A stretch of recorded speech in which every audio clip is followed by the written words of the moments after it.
Hey guys, it's Kayla here from Journey Dog Training, and today we're going to do a demonstration on how to break up a dog fight using a break stick. So the only time you're ever going to use a break stick is in a dog fight that you can't break up any other way. We're going to talk about a couple of the other basic ways to break up a dog fight. And it's a dog fight where one or both dogs is actually gripping the opponent and not letting go. So if the dogs are up on their hind legs and slashing and screaming, and their mouths are open, you're not going to use a break stick, because the only reason you would ever use a break stick is to get in between the dog's jaws and pry their jaws open. So if you've got a dog fight and you think you might need a break stick, the first thing I want you guys to do is grab your other equipment first. So you're gonna get a slip lead or just a plain old leash, and you can make it into a slip lead by taking the handle and looping the leash back through the handle to make a slip lead. And then I want you guys to grab citronella spray or an air horn if you've got it. If you don't have that, bang pots and pans together, spray the dogs with a hose, do something to try to break them up. Ideally though, you're going to have the dogs on leash before you break them up so that you can pull them apart and prevent them from re-engaging in a fight. So the very first thing you're going to try to do is get the dogs on leash. I will get Barley to show you guys how we're going to do that in a second. And then you're going to try to break them up using noise, water, or citronella spray. If you guys are using citronella spray, I use Spray Shield. You're going to pretty much put it right into the dog's mouth or nose. And it's going to be nasty for the dog, but you're trying to break up a dog fight. And it's a lot better than sticking your hands in there. So I'm going to show you guys how to get the slip lead on. And then we'll show you guys actually how to do the break stick. So things you're gonna watch for. How I get the slip lead on, I'm basically going to toss it under the dog's neck. Barley, wait. I'm going to toss it under the dog's neck, grab it, and make a slip lead on that. So again, I can pull the dogs apart if I need, or when I need to. Then I'm going to straddle the dog. I'm not going to be able to demonstrate that bit for you guys with Barley. We found when we were practicing this, that he lets go of the tug-of-war toy if I straddle him. But you would straddle the dog with your knees on either side of the dog. This gives you more control.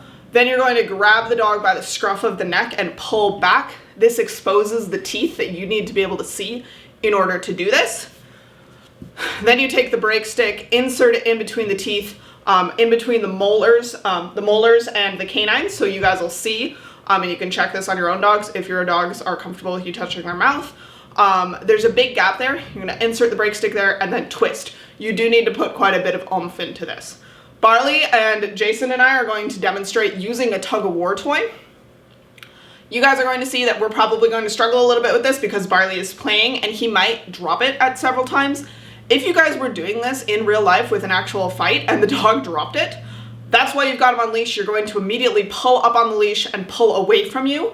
You guys can check out my video on defensive handling to see me showing an example of that with a weighted bag. I'm not going to do that with Barley. That's going to help you prevent bites. And there might be some fights where, yeah, as soon as you straddle the dog and pull back on the scruff, they let go. It's unlikely, if you guys have already tried citronella spray or spraying them with a hose or an air horn, that the dog is going to spit it out at this point. But if they do, great, you stop the dog fight. It's okay if you don't get to use the break stick, but I'm gonna try to show you guys with a break stick. So I'm gonna do what I can to show you guys how to use a break stick, even if that means I'm not fully demonstrating the straddle and pulling back on the scruff. Okay?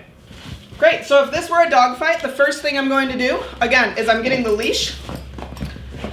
And you guys will see there's a carabiner on one end. I'm taking the other end, putting it around the dog's neck, and looping it through. Now I have this carabiner, so if it was just me and I separated the dogs, I could actually use this to attach the dog to something solid and then capture the other dog and separate them that way. Okay, so the dog is now contained in a way. Again, first step here would be to try to use citronella spray, air horn, hose, something to spray the dog and get the dogs to break it up. In this example, we're gonna say that didn't work. So now I'm going to try and straddle the dog like this. Okay, tug it, get it, get it, get it, get it. And then I'm going to take the dog's scruff in my hand. Get it, Barley. Go on, tug. Get it, get it, get it. You can get him riled up if you want. Come on.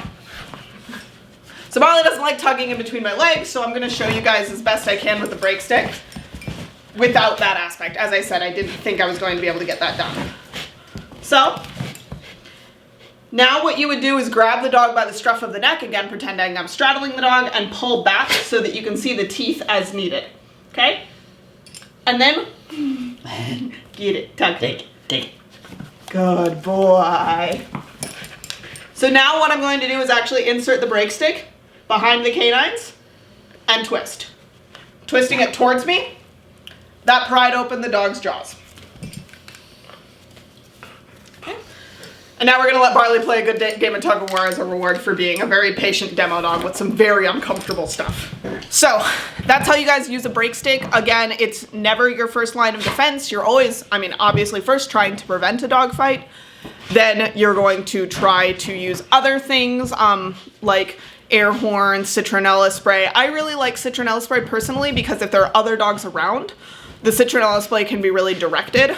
So you're not punishing all of the dogs around. Citronella spray, you're just going to empty it into the offending dog's mouth. Again, make sure you've got a way to separate the dogs once you've broken that bite. Because if you pry open their jaws and you don't have a leash on them or a hand on a collar, there's a very, very good chance they're just going to re-engage in a fight.